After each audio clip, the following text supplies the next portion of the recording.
नमस्कार दोस्तों, स्वागत है आप सभी का एक बार फिर से हमारे यूट्यूब चैनल पे। मेरा नाम है सुमित मुरारी। आशा करता हूँ आप लोग अच्छे होंगे, आपकी तैयारी अच्छी चल रही होगी आगामी एग्जाम के लिए। तो जैसे कि आपको मैंने इन्फॉर्म किया है टेलीग्राम पे, आज से हम शुरू करने जा रहे हैं उत्तराखंड की जो बीएचडी की बुक है, ठीक है? वन लाइनर जो जी उत्तराखंड की बुक है। मतलब आपने देखा होगा जो भी आपने एग्जाम दे रखे हैं, उसमें बीएचडी का कंटेंट काफ़ी ज़्यादा पूछा जाता है। और जितनी भी बुक्स हैं, मैं ये नहीं कहूँगा कि सबसे बेस्ट बुक, हाँ, बट ये है कि ग्रुप सी की कोई भी तैयारी कर रहा है या मैं सब पीसीएस की भी तैयारी कोई कर रहा है, तो प्री एग्जाम के लिए काफ़ी इंपॉर्टेंट है, क्योंकि परीक्षा वाणी में अभी क्या है, लिमिटेड चीज़ें दी हुई हैं। तो बीएचडी की क्या है, 8-10 बुकों का एक संकलन है, जिसमें जितनी आपकी जितनी भी स्टैंडर्ड बुक है उत्तराखंड की, उन सबका एक कंपाइलर बीएचडी में यहाँ पे दिया हुआ है। तो आज से बीएचडी हम स्टार्ट कर रहे हैं। जैसे कि मैंने पहले आपसे कहा था कि कंप्लीट बीएचडी मैं करवाऊंगा आप लोगों को, और आज से डेली बेसिस पे आपके लिए वीडियो आएंगी। और एक चीज़ यहाँ पे मैं क्लियर कर दूँ, देखिए बीएचडी हर कोई बच्चा पढ़ता है, ठीक है? देखिए फर्स्ट आज पहला वीडियो है, तो थोड़ा 2-3 मिनट हम डिस्कशन करेंगे कि हमारा जो आगे का प्लान है वो कैसे रहने वाला है बीएचडी को लेके, और आपको कैसे इन चीज़ों को पढ़ना है। क्योंकि ऑलमोस्ट जितने भी लोग वीडियो देख रहे होंगे, तैयारी कर रहे होंगे ग्रुप सी की, तो उसमें से 90% लोगों के पास ये यहाँ पे 90% लोगों के पास क्या होगा, आप लोगों के पास बीएचडी की बुक यहाँ पे होगी, ठीक है? तो आपको करना क्या है, आप लोग जब पढ़ते हैं, आपने एक रीडिंग किया होगा, 2 रीडिंग किया होगा, आप लोग फिर भी चीज़ों को भूल रहे होंगे, ठीक है? क्योंकि ऑब्वियस सी बात है, मैंने भी पढ़ी है, तो मुझे पता है कि चीज़ें भूल जाते हैं उसमें, चीज़ें रिकॉल नहीं हो पाती हैं, ठीक है? क्योंकि उसमें डेटा इतना दे रखा है और बहुत बोरिंग है। स्टार्टिंग में अगर नया बच्चा कोई पढ़ रहा है, जिसने परीक्षा वाणी को नहीं पढ़ रखा है, तो उसके लिए काफ़ी जो बोरिंग लगेगी वो बुक, ठीक है? तो उसको हम क्या करेंगे, एक ग्राफिकल वे में, ठीक है? देखिए मैंने पूरा आपके लिए पीडीएफ बना रखा है, उसी बुक से बना रखा है, तो काफ़ी टाइम लगता है इसको बनाने में, ठीक है? तो इसमें मेन चीज़ होंगी आपके लिए होंगी। हाँ, आपको एक चीज़ यहाँ पे ये करना पड़ेगा, जब आप इस बुक को करेंगे तो सामने आप बीएचडी की अपनी बुक भी खोलेंगे वहाँ पे, और साथ में एक अपने पास एक A4 साइज शीट रखेंगे, या एक पतली सी कॉपी बना लेंगे आप लोग, ठीक है? उसमें क्या करूँगा, मैं पूरा आपको नहीं लिखना है। बीएचडी की देखिए, बहुत से लोग कहेंगे पढ़ो नोट्स वाइज ही वो बुक है, मैं फिर से कहूँगा वो बुक नोट्स वाइज ही है, बट उसमें बहुत सी चीज़ें ऐसी है ना जो पढ़ने में क्या है, बोरिंग लगती हैं। तो आपको मेन चीज़ जो बताऊँगा मैं, जो मेन चीज़ यहाँ पे होंगी, आपको जैसे यहाँ पे लिखा हुआ है डब्ल्यू जे हेनवुड, तो इसके बारे में साइड में लिखना है 1856, और इनके द्वारा देवधरा महापाषाण कोलिबा, इतना लिखना है बस आपको, सिंपल। जब आप चीज़ों को रिकॉल करेंगे ना, जब आप रिवाइज करेंगे, तो चीज़ों को आप यही काम आएगा आपका, ठीक है? तो आपको ऐसे नोट्स बनाने, और डेली बेसिस जैसे आपकी वीडियो खत्म हुई, आपको डेली मॉर्निंग में 10 बजे वीडियो मिल जाएगी। जैसे आपने आधे घंटे या जितनी मिनट की वीडियो होगी, 45 मिनट की, तो आपको ये देखना है। नेक्स्ट डे मॉर्निंग में जब वीडियो स्टार्ट होगा, जब मैं नेक्स्ट वीडियो आएगा, उससे पहले आपको 15 मिनट निकाल के जो लास्ट वीडियो का जो आपके नोट्स हैं, आपको वो क्विक रिवीजन करनी। देखिए टेलीग्राम पे पीडीएफ डाल दूंगा, नो डाउट पीडीएफ से भी आप पढ़ सकते हैं, बट आपके खुद के अगर नोट्स होंगे ना, तो क्या होगा कि पूरा एक चैप्टर आपका एक पेज में खत्म हो जाएगा, ठीक है? तो क्या होगा, बार बार आप रिवीजन करेंगे उस चीज को, एक एक पेज को, पूरी बुक पढ़ने से एक पेज को रिवीजन करेंगे, तो आपको वहां चीजें आसान होने लग जाएंगी, ठीक है? तो ज्यादा ये लेक्चर ज़्यादा हो जाएगा, बट ये चीज़ें पहली वीडियो है, इसलिए मैं आप लोगों के लिए यहाँ पे चीज़ें बता दे रहा हूँ। दूसरी बात, अब इस बुक में जो है ना, ये बीएचडी की जो बुक है आपकी, इसमें टोटल मिला के यहाँ पे कितने हैं, 56 चैप्टर है। कितने चैप्टर है? 56 चैप्टर है। तो इससे पहले मैंने आपको लोगों के लिए उत्तराखंड की जो जिला सीरीज है इसकी बीएचडी की, वो ऑलरेडी मैंने आपको कंप्लीट करा दी है, जिसमें 13 के 13 डिस्ट्रिक्ट को मैंने यहाँ पे आपको लिए पढ़ाया हुआ है।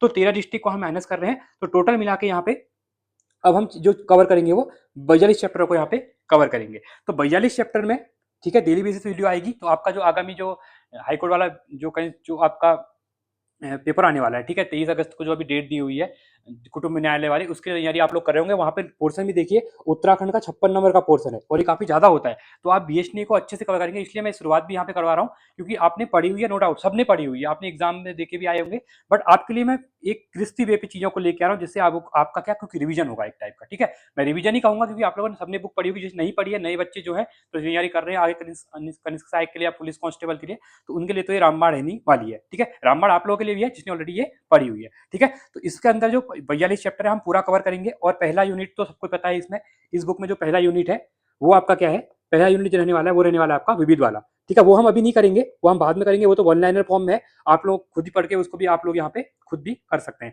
बट यहाँ पे हमारा यूनिट सेकंड स्टार्ट होने वाला है आज, जो कि है आपका यहाँ पे उत्तराखंड का इतिहास, ठीक है? तो इतिहास के अंतर्गत हम पहला वीडियो देखने वाले हैं, उत्तराखंड का जो प्राचीन इतिहास में था, हम पूरा प्रजातियां हैं जो उत्तराखंड के इतिहास काल को हम यहाँ पे समझने वाले हैं, ठीक है? तो आई होप आपको वीडियो अच्छी लगेगी। देखिए पहला वीडियो है, और अच्छे से चीज़ों को फॉलो करेंगे तो 1-1.5 महीने बाद निश्चित ही आप लोग देखना, आपको यहाँ पे क्या मिलने वाला है, रिजल्ट मिलने वाला है। अगर आप डेली बेसिस पे कंसिस्टेंसी से इस वीडियो को देखते हैं, आधे घंटे की वीडियो में क्विक रिवीजन करते हैं, तो आपके लिए चीज़ें आसान हो जाएगी। बाकी अपना दिन भर आप लोग अपना पढ़ते रहिएगा, ठीक है? चलिए स्टार्ट करते हैं, और आज हमारा यहाँ पे पहला लेक्चर ये रहने वाला है, ठीक है? देखिए, अब सबसे पहले अगर हम यहाँ पे बात करते हैं उत्तराखंड के बारे में, अगर हम यहाँ पे बात करते हैं, तो प्राचीन इतिहास में उत्तराखंड में जो पुरातत्व है, प्रमुख खोज है एवं प्राचीन जनजातियां हैं। ठीक है, देखिए सबसे पहले हम सिंपली यहाँ पे बात करेंगे जो उत्तराखंड में ना इतिहास का हम क्रमबद्ध अगर वृत्तांक देखते हैं सर्वप्रथम, तो इसको कौन डालते हैं? इसको एंटिंगसन करते हैं। क्या करते हैं? इसको एंटिंगसन के द्वारा यहाँ पे पेश इसको किया जाता है। ठीक है, तो एंटिंगसन के द्वारा इसको पेश किया जाता है। तो इसके अंतर्गत उत्तराखंड में इतिहास का सर्वप्रथम जो क्रमबद्ध वृत्तांत लिखने का श्रेय जाता है वो एंटी का। बहुत बार क्वेश्चन पूछा गया है, तो डायरेक्टली आपको यहाँ पे याद रखना है। इसके साथ ही अगर हम अलग अलग देखें उत्तराखंड के, अगर भारतीय प्रत्युत्तरविदों की बात करें, जैसे तो अंग्रेज है, तो इसमें आपके डॉक्टर यशोधर मठवाल आते हैं, यशवंत सिंह कठोज आते हैं, मदन मोहन जोशी जी आते हैं, शिव प्रसाद डबराल आते हैं एवं केपी नौटियाल द्वारा इनने अलग अलग पुरातत्वविदों के द्वारा अपनी अपनी दिशा में यहाँ के उत्तराखंड के खोज के बारे में यहाँ पे बताया हुआ है। ठीक है, इसके साथ ही अगर हम आगे देखते हैं तो इसी के अंतर्गत एक है हमारे यज्ञदत्त शर्मा जी। तो यज्ञदत्त शर्मा जी की बात करूं तो इनने 1953 में, जो 1953 में हरिद्वार में जो बहादराबाद है, ठीक है, तो यहाँ पे पाषाण उपकरण एवं मृत भांडों की खोज की थी। एक हम क्वेश्चन पूछ लेगा तो क्वेश्चन डायरेक्टली ये पूछता है कि हरिद्वार के अंतर्गत बहादराबाद में पाषाण उपकरण को किसने की थी? यज्ञदत्त शर्मा ने। ये डायरेक्टली ऐसा पूछ लेगा यज्ञदत्त शर्मा के द्वारा जो पाषाण उपकरण मृत भांडों की खोज की थी वो कहाँ पे की गई थी? तो उसमें उत्तरकाशी डाल देगा, अल्मोड़ा डाल देगा, चमोली डाल देगा, हरिद्वार डाल देगा, या फिर हैदराबाद, तो आपको यहाँ पे रखना है। ठीक है, इसके साथ ही जो हरिद्वार है, ठीक है, इसको हम आगे डिस्ट्रिक्ट में पढ़ा है। जो हरिद्वार है ना, इसको क्या कहते हैं? गेरुए रंग के सभ्यता का नगर कहते हैं। क्या कहते हैं इसको?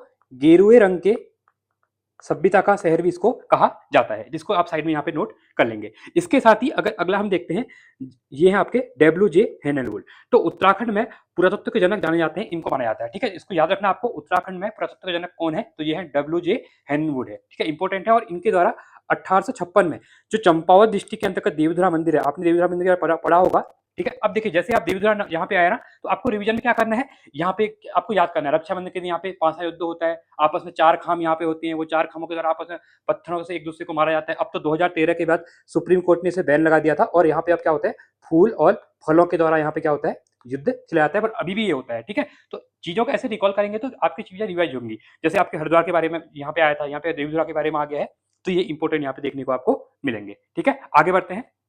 अब हम प्रमुख पुरातत्विक खोजों की समय रेखा को देखते हैं। ठीक है, कैसे कैसे यहाँ पे खोज होती है। तो सबसे पहले हमने बात की 1856 की बात की, यहाँ पे देवीधुरा में हेमनवुड के द्वारा महापाषाणकालीन पुरातत्व की यहाँ पे खोज की जाती है। इसके बाद 1877 और 87 के बीच में यहाँ पे रिवेट कॉर्नक द्वारा महास्य संस्कृति की खोज की गई। ठीक है, ये भी काफी इंपॉर्टेंट है। और ये कहाँ पे, जो मोरध्वज है, तो ये मोरध्वज वाला एरिया कहाँ पे, जो आपका अभी पौड़ी गढ़वाल हम कह सकते हैं, कोटद्वार के आसपास के इस क्षेत्र को यहाँ पे मोरध्वज वाला एरिया यहाँ पे आता है। ठीक है, और यहाँ पे 1887 में एम मार्खम के द्वारा यहाँ पे खोज इनकी यहाँ पे की गई थी। ठीक है, इसके बाद हम आगे देखते हैं, तो फिर हम बात करते हैं यहाँ पे स्वतंत्रता के बाद की बात करते हैं। ठीक है, तो 1951 और 53 के आसपास हम बात करते हैं।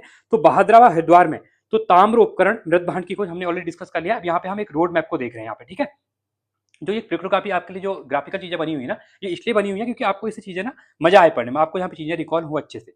इसके साथ हम आगे बढ़ते हैं, तो 1989 में हम देखते हैं बनकोट, जो कि कहां पर है, पिथौरागढ़ में है। तो यहाँ पे 8 ताम्र मानव आकृतियों की खोज की गई है। ये भी इंपॉर्टेंट है, तो आपको ये इंपॉर्टेंट है, याद रखना है। ठीक है, तो बनकोट के अंतर्गत आगे हम डिटेल में पढ़ेंगे, अगले नेक्स्ट लेक्चर जो आएगा वहां पे हम इनको एक एक करके पढ़ेंगे। बनकोट के बारे में पढ़ेंगे, मलारी के बारे में पढ़ेंगे, ठीक है, लेथाप के बारे में पढ़ेंगे, ये चीजें क्या है ये सब पढ़ेंगे। अभी हम आज इंट्रोडक्शन वाला वीडियो यहाँ पे देख रहे हैं। ठीक है, इसके बाद आगे हम देखते हैं 1998 की बात करूं तो धनखल गांव, जो कि आपका रानीखेत के अंतर्गत पड़ता है, यहाँ पे सर्वाधिक प्राचीन लोह उपकरणों की खोज भी यहाँ पे की गई है। तो क्वेश्चन पूछेगा सर्वाधिक, उत्तराखंड में सर्वाधिक प्राचीन लोह उपकरणों की खोज कहाँ पे की गई है, तो ये धनगल गांव रानीखेत के अंतर्गत यहाँ पे की गई है। ठीक है, तो ये इंपॉर्टेंट है, आपको ये भी यहाँ पे याद रखना है यहाँ पे। इसके बाद हम आगे बढ़ते हैं और 1999 की बात करते हैं। तो 1999 में क्या होता है, नैनीताल के अंतर्गत 5 ताम्र मानव आकृतियों की खोज यहाँ पे की जाती है। देखिए आपको बनकोट और नैनीताल के अंतर्गत कंफ्यूज नहीं होना है, क्योंकि यहाँ पे हमको 8 मानव आकृति ताम्र आकृतियां मिली हुई है, कहाँ पे, आपके बनकोट पिथौरागढ़ में, और 5 ताम्र मानव आकृतियों की खोज नैनीताल के अंतर्गत 1990 में यहाँ पे हुई थी। तो ये काफी इंपॉर्टेंट आप लोगों के लिए यहाँ पे हो जाना है। ठीक है, इसी के अंतर्गत एक इंपॉर्टेंट फैक्ट आपको यहाँ पे लिख लेना है कि जो सॉरी, तो यहाँ पे एक इंपोर्टेंट याद है 1919 और 1920 के आसपास। ठीक है, 1919 और 1920 में यहाँ पे दयाराम साहिनी, इनके बारे में सबको पता होगा। ठीक है, दयाराम साहिनी जी, तो इनके द्वारा क्या किया जाता है, उत्तराखंड में मंदिरों का अध्ययन किया जाता है।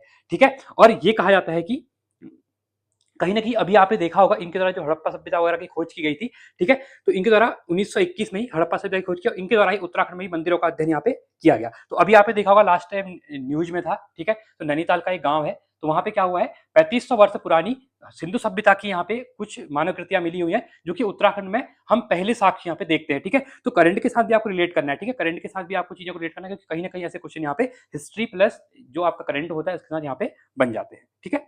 चलिए आगे देखते हैं। अब हम बढ़ेंगे, देखिए वीडियो अगर स्पीडली हो रही है तो आप स्पीड को कम ज़्यादा कर सकते हैं, ये आपके पास यहाँ पे एक ऑप्शन होता है यूट्यूब के अंतर्गत।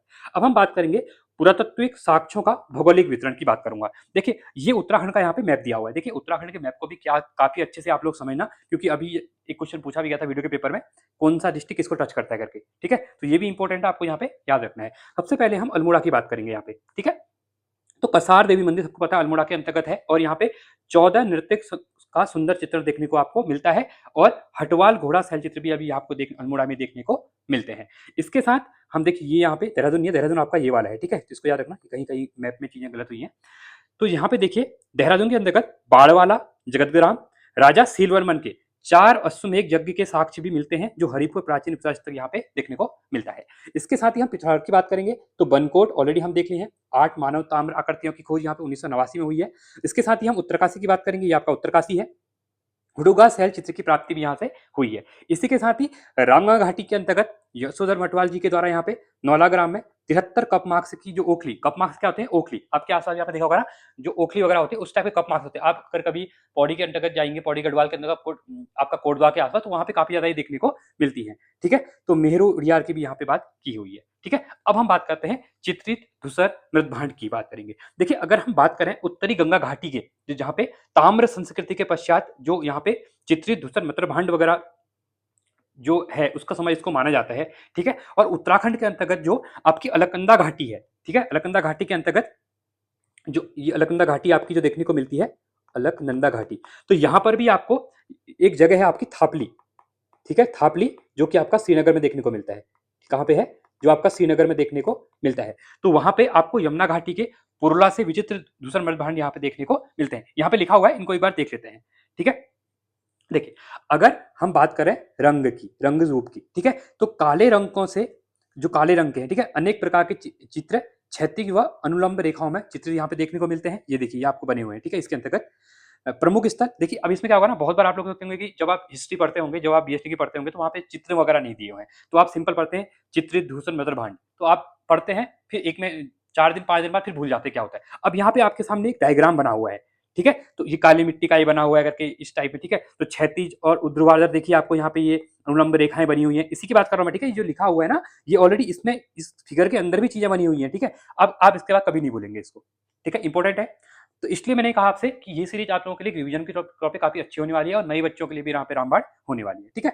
इसके साथ प्रमुख स्थलों की बात करूं मैं, की साइट्स की बात करूं, तो अलकनंदा घाटी के थापली, श्रीनगर और यमुना घाटी की पुरला से यहाँ पे प्राप्त हमको ये चीजें मिली हुई है। कहाँ क्या मिली हुई है? चित्रित धूसर मृदभांड यहाँ पे मिले हुए हैं।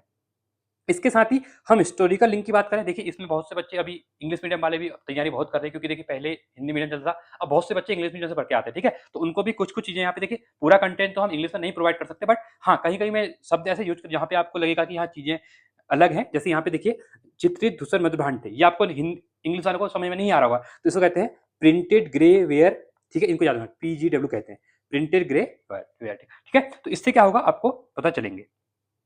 चलिए आगे देखते हैं। हिस्टोरिकल लिंक की बात करूं तो इतिहासकार वीवी लाल ने इसे महाभारत कालीन बताया है। किसको? ये आपको विचित्र जो धूसर मृदभांड मिले हुए हैं, ठीक है? इसके साथ ही आयरन एज की बात करूं, मैं लौह युग की बात करूं, तो उत्तर भारत की तरह उत्तराखंड में भी इस लौह युग के प्रचलन का श्रेय जाता है। घोड़े के अवशेष प्रमुखता से पाए गए हैं, तो यहाँ पे घोड़े के अवशेष भी यहाँ पे मिले हुए हैं, तो ये काफी इंपॉर्टेंट यहाँ पे हो जाएगा। अब अगला हम चलेंगे यहाँ पे महास्य संस्कृति के बारे में, ठीक है? तो महास्य संस्कृति एवं कप मार्क्स जो मेगाथिलिक कल्चर के बारे में हम यहाँ पे बात करने वाले हैं। तो देखिए पहाड़ों की तलहटी में ना बसी जो महासंस्कृति, जो ऐसे कह सकते हैं कि जो पहाड़ों की तलहटी पर बसी संस्कृति है, जो पहाड़ी की तलहटी होती है, ठीक है? तो उसी को ही यहाँ पे कहते हैं महासंस्कृति कहा जाता है, ठीक है? तो विशाल शिलाखंडों एवं चट्टानों पर बने ओखली आकार के उथले गोल गड्ढे, जिसको हम कप मार्क्स कहते हैं, ये देखिए इस टाइप से बने होते हैं। अब ये इसमें तो आपको पूरा फिगर जैसे आपके घर में देखा होगा ना, पत्थर जैसे होता है, उसमें ना पत्थरों में जैसे ओखली सिंपल है। अगर आप गांव में रहते हैं तो अभी भी देखा है कि कभी वहां धान कूटते हैं, ठीक है, धान वगैरह कुटते हैं तो इन्हीं ओखलियों में कुटा जाता है, ठीक है, उसी को मृत बांट क्या कहते हैं, कप मार्क्स उनको कहा जाता है, ठीक है, ये काफी इंपॉर्टेंट है, इस टाइप से देखने को मिलते हैं। तो पत्थरों में खासकर आप अल्मोड़ा साइड भी कभी जाएंगे तो अल्मोड़ा के अंतर्गत भी एक साथ ही पत्थर में 13 ओखलियां देखने को मिलती है, ठीक है, तो ये काफी इंपॉर्टेंट आपके लिए रहने वाला है। इसके साथ ही आगे देखते हैं तो द्वाराहाट के चंद्रेश्वर मंदिर के दक्षिण में लगभग 200 कप मार्क्स बाहर समानांतर पंक्तियों में खड़े खुदे मिले हुए हैं। कितने हैं? 200 कप मार्क्स। कहां पे? द्वाराहाट। ये भी अल्मोड़ा की हम बात कर रहे हैं, ठीक है। चलिए आगे देखते हैं। अब इनकी खोज का श्रेय जाता है रिवेट कॉर्नक को, जिनके द्वारा 1870 में इनकी खोज की थी। किसकी? कप मार्क्स की खोज यहाँ पे की गई थी। अब हम क्लासिफिकेशन के बारे में देख थोड़ा सा क्लासिफिकेशन के बारे में देख लेते हैं। तो जो आपके एमपी जोशी जी हैं, इनके द्वारा 7 भागों में विभाजित किया तथा इसका संबंध कोलेयन मुंडा जाति से बताया है। जो कप मार्क्स वगैरह हैं इनके बारे में इनके द्वारा यहाँ पे बताया गया है, ठीक है। तो ये काफी इंपॉर्टेंट है, आपको याद रखना है। जो महास्थीकालीन जो कप मार्क्स मिले हैं इनके बारे में हम बात यहाँ पे कर रहे हैं। तो उत्तराखंड की प्राचीन जनजातियां एवं कालक्रमिक दृष्टि से हम आगे इनके बारे में अब यहाँ पे देख लेते हैं। ये भी काफी इंपॉर्टेंट यहाँ पे हो जाएगा, ठीक है। तो जैसे एमपी जोशी जी के बारे में हमने यहाँ पे बात कर ली, तो इनके द्वारा आपकी थोड़ा ये आपका जो देवीधुरा कप मार्क्स है इनके बारे में किसी बारे में देवीधुरा कप मार्क्स के बारे में बोला गया है, ठीक है। इसके बारे में आप लोग देख लेंगे। इसलिए मैं कह रहा हूँ आप लोग साइड बुक भी खोलना, क्योंकि उसमें कुछ चीजें और भी होंगी तो आप उसको भी देख सकते हैं। तो चीजें आप इससे क्या होगी, आपको याद भी होंगी। अब बात करते हैं हम उत्तराखंड की प्राचीन जनजातियां एवं कालक्रमिक डिस्ट्रिक्ट से बात करते हैं। तो उत्तराखंड की जो पूरा जनजाति इनके बारे में भी हम आगे देखेंगे। देखिए अब उत्तराखंड के अंदर हम बात करेंगे तो कोल प्रथम प्रजाति, फिर हम बात करेंगे किरातों की बात करेंगे, फिर हम खसों की बात करेंगे। इसमें शक भी आते हैं, पर राहुल संकत्यान जी ने क्या क्या है, जो शक है ना, ये खस का ही नाम बाद में शक हो गया था, ऐसा इनके द्वारा बोला गया, क्योंकि अलग अलग इतिहासकारों के द्वारा अलग अलग अपने मत यहाँ पे दिए हुए हैं। तो सबसे पहले क्वेश्चन ये पूछता है कि उत्तराखंड की सबसे प्राचीन जनजाति या प्रथम प्रजाति कौन सी है? तो हम किसको मानते हैं? हम यहाँ पे कोलों को मानते हैं, ठीक है। और ये कहा जाता है कि उत्तराखंड में सर्वप्रथम जो आए थे वो कोल ही यहाँ पे आए थे, ठीक है। और जो कोल थे ये थोड़े दिखने में भद्दे टाइप के थे, कुरूप भद्दे टाइप के यहाँ पे दिखते थे, और इन्हीं को पुरा साहित्य में क्या कहा गया है? पुरा साहित्य में इनको ही यहाँ पे मुंडिया सबर कहा गया है। क्या कहा गया है? मुंडिया सबर यहाँ पे कहा गया है। तो याद रखना, इंपॉर्टेंट क्वेश्चन यहाँ पे बन जाएगा। तो कोलों के बारे में हम आगे देखिए। फिर उसके बाद जो शक है, ये पश्चिम एशिया से आए पशुपालक थे। भूटांकियों की बात करें तो काली नदी घाटियों में जो प्राचीन व्यापारी, अभी भी आप भूटान की भूटियानों को देखते हैं, सौका प्रजाति को देखते हैं, जो पिथौरागढ़ के अंतर्गत देखने को मिलती है, ठीक है। होने को चमोली में भी है, उसके बाद आपका उत्तरकाशी में भी है जाड़ भोटिया, ठीक है। पर ज्यादा आपको जो देखने को मिलते हैं पिथौरागढ़ के अंदर देखने को मिलते हैं। इसे तिब्बत से व्यापार करते थे। तो आगे हम धीरे धीरे इन चीजों के बारे में यहाँ पढ़ने वाले हैं। अब हम पढ़ लेते हैं डिटेल में कोल प्रजाति के बारे में। द फर्स्ट सेटल्ड, ठीक है। तो उत्तराखंड में पहली जो प्रजाति आई थी वो कौन थी? वो आपकी कोल थी। तो उत्तराखंड में आने वाली प्रथम प्रजाति किसके अकॉर्डिंग? शिव प्रसाद डबराल के अनुसार। इसको याद रखना, काफी इंपॉर्टेंट है। हिमालय की प्राचीनतम जाति किसको माना है? कोल को माना है। किसने माना है? शिव प्रसाद डबराल जी के द्वारा यहाँ पे इनको माना गया है। तो इसके अंतर्गत इनके लिटरेचर और लैंग्वेज, साहित्य और भाषा के बारे में हम देख लेते हैं। तो ये काफी इंपॉर्टेंट स्लाइड आपके लिए बनी हुई है। जब आप पढ़ते हैं ना चीजें भूल जाते हैं, बट यहाँ से डायग्राम के तौर पे आपको कल्चर का पार्ट अलग मिलेगा, रिलीजियस चीजें अलग मिलेंगी, सोशल कस्टम्स के बारे में आपको चीजें अलग मिलेंगी। तो आपकी चीजें यहाँ पे आसानी से यहाँ पे याद हो जाएंगी। अब हम साहित्य के बारे में बात करें तो साहित्यिक ग्रंथों में इन्हें मुंड कहा गया है या सबर कहा गया है, ठीक है। काफी इंपॉर्टेंट है, यहाँ से क्वेश्चन बनेगा। और रूप में ये लोग कुरूप व भद्दे दिखते थे, ये काफी इंपॉर्टेंट है। धार्मिक मान्यता क्या क्या है इनकी? रिलीजियस बिलीफ्स क्या क्या है?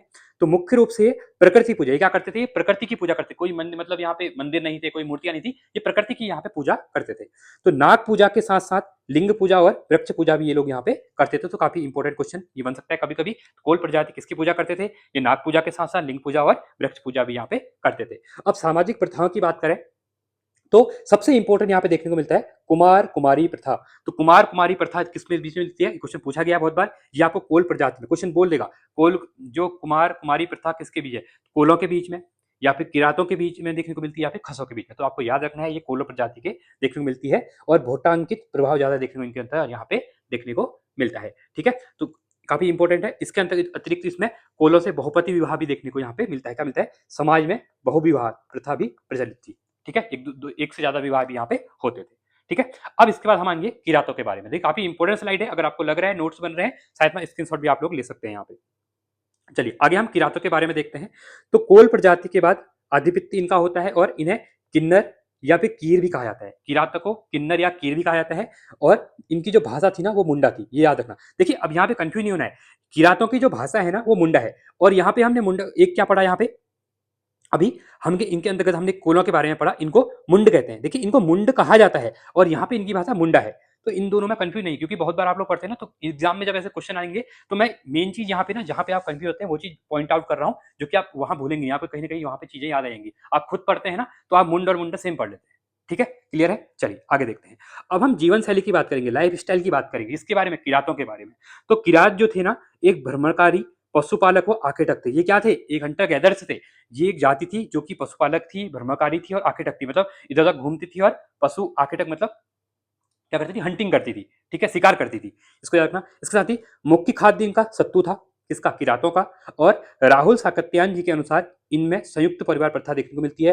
पुनर्जन्म की प्रथा, जाउट होने पर लोग विश्वास रखते थे, तो ऐसा कहा गया है राहुल साकत्यायन जी के द्वारा। क्वेश्चन पूछेगा, राहुल साकत्यायन के अनुसार किरात कौन सी प्रजाति है जो पुनर्जन्म पे विश्वास करती थी, जाउट होने पे विश्वास करती थी, या फिर जिसमें संयुक्त परिवार प्रथा देखने को मिलती थी? वो आपको याद रखना है, किरात याद रखना है। ठीक है, इंपॉर्टेंट है, तो आपको याद यहाँ पे रखना है। इसी के अंतर्गत जो अब यहाँ पे एक इंपॉर्टेंट चीज और है किरातों के बीच में, तो स्कंद पुराण है ना आपका, जो क्या है? स्कंद, स्कंद पुराण है। स्कंद पुराण में जो किरात है ना, इनको भिल्ल कहा गया। क्या कहा गया इनको? इनको भिल्ल कहा गया है। इनको नोट करना साइड में, काफी इंपॉर्टेंट आपके लिए यहाँ पे हो जाएगा। ठीक है, इनको क्या कहा गया यहाँ पे? इनको यहाँ पे भिल्ल कहा गया है। ठीक है, आगे देखते हैं। ऐतिहासिक व साहित्यिक साक्ष्य की बात करेंगे हम, हिस्टोरिकल एविडेंस की यहाँ पे बात करने वाले हैं। तो हिस्टोरिकल एविडेंस की हम बात करें तो महाभारत काल में, तो वन पर्व के अनुसार, जो महाभारत में वन पर्व है इसके अनुसार, इन्होंने शिव के झंडे के नीचे अर्जुन से युद्ध किया था। किसने? किरातों ने किया था। और जो स्थान है वो विल्व केदार शिवप्रयाग में देखने को मिलता है, ऐसा कहा गया है। ठीक है, तो किरातों ने क्या किया था? शिव के झंडे के नीचे अर्जुन से युद्ध किया था। किसने? किरातों ने। और ये कहाँ मिलता है हमको? तो महाभारत का वन पर्व है, वहां पे देखने को हमको मिलता है। इसके बारे में हमको जानकारी मिलती है।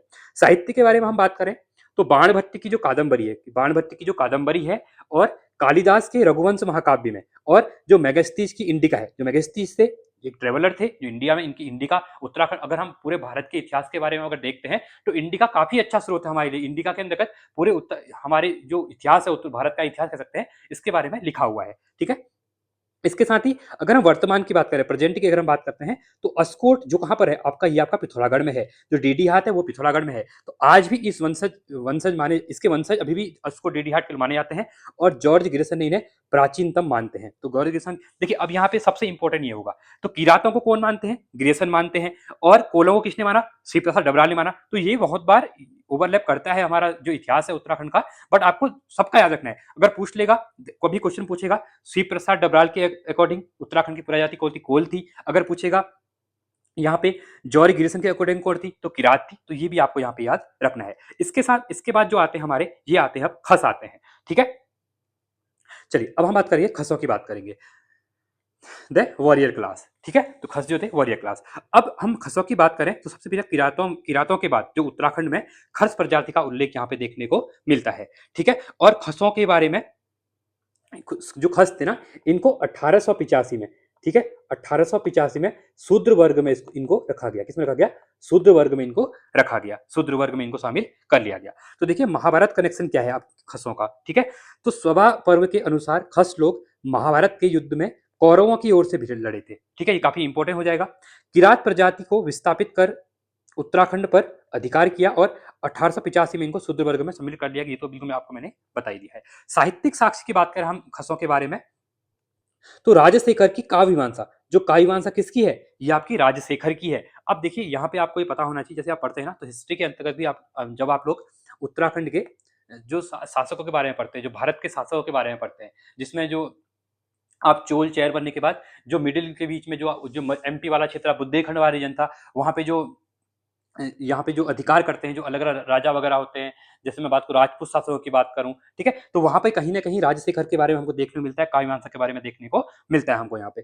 तो खसाधिपति के राज्य का उल्लेख मिलता है, और बृहत संहिता में इन्हें तंगा कहा गया। किसको? खस को। तो तंगा किसमें कहा गया है? बृहत संहिता में कहा गया है। बृहत संहिता में तंगा किसको कहा गया है? खस प्रजाति को कहा गया है। तो ये आपको यहाँ पे याद होना चाहिए। ठीक है, अब इसमें कुछ इंपॉर्टेंट चीजें भी आई खसों के अंतर्गत ना, एक सबसे इंपॉर्टेंट है, देखने को मिलती है वो घर जवाई प्रथा। क्या मिलती है? घर जवाई प्रथा मिलती है, देखने को मिलती है। तो ये घर जवाई क्या थे? तो घर जवाई जो प्रथा थी ना, घर जवाई, और इसके साथ ही दूसरी एक है पशु बलि प्रथा। क्या है आपकी? एक पशु बलि प्रथा भी देखने को यहाँ पे मिलती है। और इसी में सबसे इंपॉर्टेंट एक देखने को मिलता है टिकुआ प्रथा देखने को मिलती है। क्या है? टिकुआ प्रथा। देखिए टिकुआ एक खाने का भी होता है, जो कि बिहार में छठ पूजा के बाद देखने को मिलता है, टिकुआ कहते हैं। यहाँ पे टिकुआ है, ठीक है, तो याद रखना। इसी में आपको एक और जटिला भी देखने को मिलेगा। जटिला प्रथा क्या थी, इसको आगे हम समझते हैं करके। ठीक है, तो देखिए खस प्रजाति की विशिष्ट सामाजिक प्रथाएं। अब यहाँ से क्वेश्चन एग्जाम में आएगा, थोड़ा अगर आप इधर उधर थोड़ा दिमाग है थोड़ा फोकस करना है यहाँ पे। ठीक है, देखिए टेकुआ प्रथा की हम यहाँ पे बात करेंगे, तो यहाँ पे क्या है, ये आपका टेकुआ प्रथा हो जाएगी। ठीक है, तो खसों की विधवा किसी भी पुरुष को अपने घर में रख सकती थी, जिसे टेकुआ प्रथा कहा जाता था। याद है, इंपॉर्टेंट है काफी। इसमें क्या था, देखिए जो खसों की जो रानियां थी या फिर कोई मतलब महिलाएं थी, तो अगर यहाँ पे विधवा हो जाती हैं तो वो किसी अन्य पुरुष को अपने घर पे यहाँ पे रख सकती हैं। ठीक है, इसके साथ ही एक है झटेला प्रथा। यदि स्त्री किसी दूसरे व्यक्ति से शादी कर लेती है, अब यहाँ पे तो क्या था, इसमें घर में रख रहे थे, शादी नहीं हो रही थी। झटेला में क्या हो रहा है, यहाँ पे शादी कर ले रही है और उससे और उसके पहले पति में उत्पन्न जो पुत्र को झटेला कहा जाता था।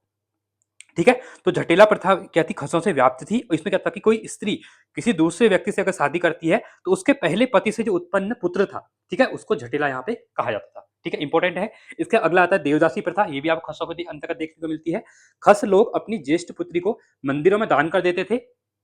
ये काफी इंपॉर्टेंट है। ठीक है, तो ये क्या करते थे, अपनी जो बड़ी बेटी थी, ज्येष्ठ पुत्री थी, उसको मंदिरों में दान कर देते थे। इसको ही हम क्या कहते थे यहाँ पे, देवदासी प्रथा कहते हैं। साथ ही साथ एक जेठू प्रथा भी है। तो जेठू प्रथा, अब जेठ क्या होता है, सबसे बड़ा जेठ, आप अभी भी देखते हैं आपको गढ़वाल के अंतर्गत जेठ जो होते हैं, तो मतलब जेठ प्रथा में ज्येष्ठ पुत्र को उत्तराधिकार का बनाया था। मतलब अभी भी आपने देखा होगा ना, जो बड़ा पुत्र होता है उसको जो उत्तराधिकार, मतलब पहले राजाओं के बीच में भी ऐसा होता था और अभी भी जो बड़ा बेटा होता है उसको ज्यादा प्रमुखता यहाँ पे दी जाती है, तो उसी को ही जेठू प्रथा कहा जाता है। तो आई होप आपको चीजें यहाँ पे समझ में आ रही होंगी।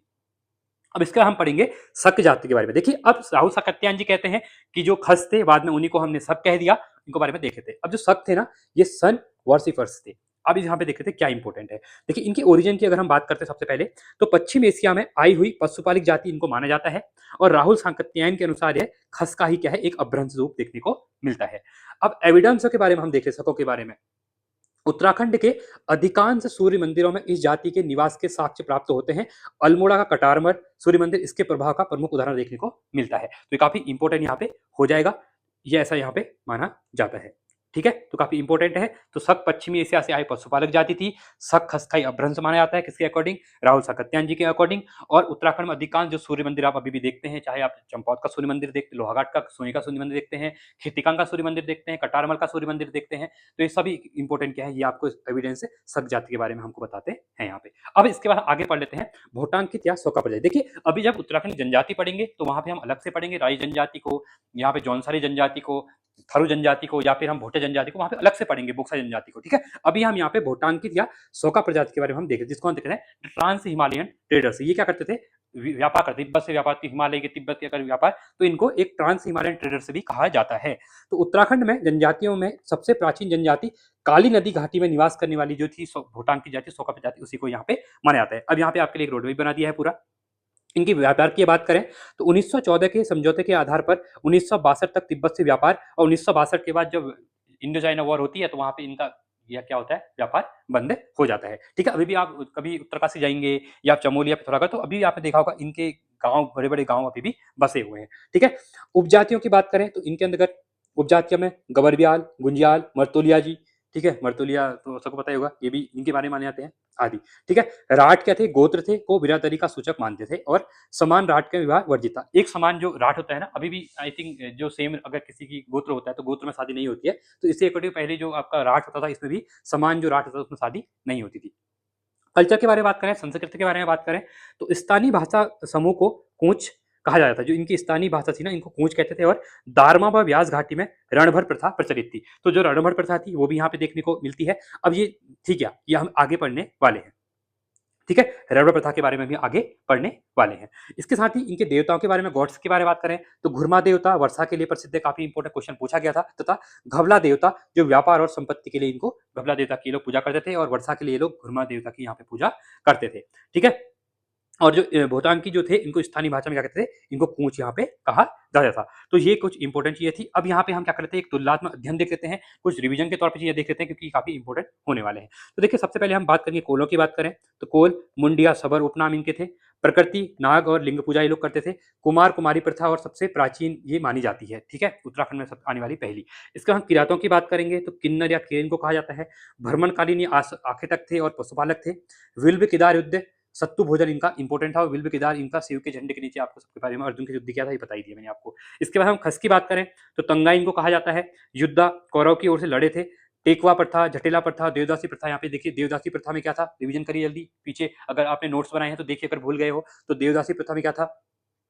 तो यहाँ पे लोग क्या करते थे, अपनी ज्येष्ठ पुत्री को क्या करते थे, मंदिर में दान देते थे। टेकवा प्रथा मैंने आपको बता दिया, क्विक रिवीजन कीजिए, ठीक है, एक रिवीजन के लिए आपके पास एक सारांश में लिखा हुआ है यहाँ पे। तो टेकवा प्रथा में क्या होता था, जो विधवा जो विधवा होने के बाद किसी पुरुष को अपना रख सकती थी महिला। और उसके बाद अगला जो आपका जटिला प्रथा है, जटिला में जो अगर दूसरी शादी हो जाती है तो पहले पति से जो प्राप्त संतान जो पुत्र था उसको यहाँ पे क्या कहते थे, जटिला कहते थे। क्लियर है, चलिए आगे देखते हैं भूटांकी के बारे में। सोका जनजाति, तिब्बत व्यापार 1962 तक व्यापार किया। राट प्रणाली, घुरमा घबला देवता पूजा, रणभर प्रथा यहाँ पे देखने को आपको मिलती है। ठीक है, तो ये आपके लिए इंपॉर्टेंट वीडियो थी। आई होप आपको चीजें यहाँ से रिवाइज होंगी, पहली वीडियो थी। ऐसे आप कंटिन्यू रखें, कंसिस्टेंसी देखिए यहाँ पे लिखा भी है मैंने, निरंतरता ही सफलता की कुंजी है। Consistency is the key of success. अगर आप इन चीजों को निरंतरता से रिवीजन करते हैं और ऐसे ही बने रहते हैं चीजों के साथ, ठीक है, तो कहीं ना कहीं आपको बेनिफिट मिला होगा। आपको देखिए आपने एक चीज देखा होगा, अगर आपने देखिए एक चीज ध्यान से देखना, आपने आज तक जो इस चैप्टर को पढ़ा, पहला चैप्टर, ईमानदारी से कहना, आपने आज तक ये चैप्टर जो बुक से पढ़ा, तो क्या आपको इतनी चीजें याद हुई जो मैंने आपको बुक के बार बार बोल के बताई अभी? अगर हाँ आपको यहाँ से बेनिफिट मिला है तो आप आगे जो इसकी वीडियोस आएंगी तो वहाँ पे आप जुड़ सकते हैं। और देखिए मेरा एक चीज रहा है, मैं हमेशा कहता हूँ, मैं जो सीरीज स्टार्ट करता हूँ यूट्यूब पे उसको पूरा कंप्लीट करता हूँ। ये नहीं कि व्यू आ रहे हैं नहीं आ रहे हैं तो उसको रोक दो, नहीं, मैं आपको कंप्लीट करता हूँ। इससे पहले डी शर्मा की बुक मैंने कंप्लीट करवाई, इससे पहले मैंने प्रैक्टिस सेट करवाए थे, ठीक है, और साथ में डिस्ट्रिक्ट सीरीज, इसका देखिए इसका लिंक मैं डाल दूंगा क्योंकि मैंने ऑलरेडी बीएसडी की डिस्ट्रिक्ट सीरीज करवा दी है। तो जो नए बच्चे हैं जिसने सीरीज नहीं देखी, आप वहां से भी एक एक करके डेली एक वीडियो, ये एक वीडियो आप वाली भी, क्योंकि आधे आधे घंटे की वीडियो है डिस्ट्रिक्ट सीरीज की, उनको भी कवर करते हुए चलेंगे तो वहां से चीजें आपके लिए आसानी यहाँ पे हो जाएंगी। तो मेरा टारगेट है, देखिए 42 चैप्टर मैंने आपको बोला और अभी आपके पास पूरे यहाँ पर से 23 अगस्त तक अच्छे खासे दिन है, तो पूरी बुक यहाँ पे मैं कंप्लीट आपके यहाँ पे करवा दूंगा। ठीक है, तो आई होप आपको वीडियो अच्छी लगी होगी। आपको वीडियो कैसी लगी, कुछ सजेशन है तो पहली वीडियो है तो आप कमेंट सेक्शन में बताएंगे, आपको वीडियो में कुछ चेंजेस करने हैं या कुछ आपके सुझाव हैं तो आप बता सकते हैं। सब टेलीग्राम आप ज्वाइन कर लेना, तो वहाँ पे अपडेट वगैरह आपको मिलते रहती है। और सबसे इंपॉर्टेंट है, वीडियो कैसी लगी जरूर बताएं। वीडियो अच्छी लगी तो आपको लगता है हाँ कहीं ना कहीं आपके लिए मेहनत हुई है, आपको चीज़ याद हो रही है, तो एक लाइक करें और चैनल को सब्सक्राइब करें और दोस्तों वीडियो को शेयर भी करें। तो आज के लिए इतना ही रखते हैं। आई होप, आशा करता हूँ चीज़ें आपको समझ में आई होंगी। आज के लिए इतना ही। Thanks for watching. जय